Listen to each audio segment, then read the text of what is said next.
Rush kaya ito ng Aurora Gaming, no? Nandito na rin si Ryzen, no? Hack HP, mahanap ni Edward. Okay, kailangan niya lang bawasan dito si Ryzen. Shadow kill! Nasolo lamang ng Pagong, pero sino mga ka-referee?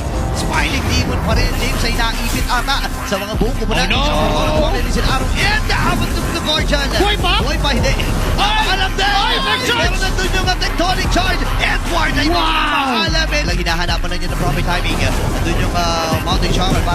Kahit ano na rin yung laban. And the ultimate malaki Super Yoshi ngayon. Shadow kill! Tasalo ni Yui sa may madaling run. At mamamaalam din si Edward sa naging proseso. Nandun na yung mountain shower kung sino gagamitin. Pero nandun yung penalty zone. Ryzen na magtatagumpay. Tukpan na ni si Edward sa midlight. Atrasan mo na dito ang Aurora. Pero tinamaan din.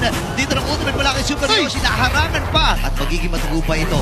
Teka lang, Super Yoshi, may angulo! Nahanap si Tommy kahit na makapag-trigger pala yun! Okay, atras mo na sila dito. Si Don. Mula dito kay James Haji. Winachina overturn. Naabot pa din si Nets.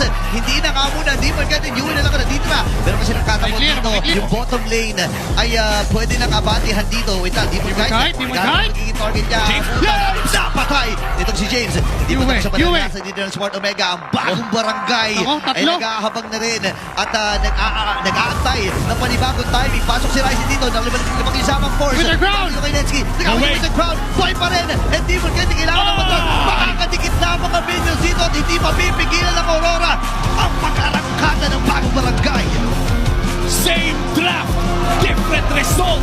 Omega takes game number 2.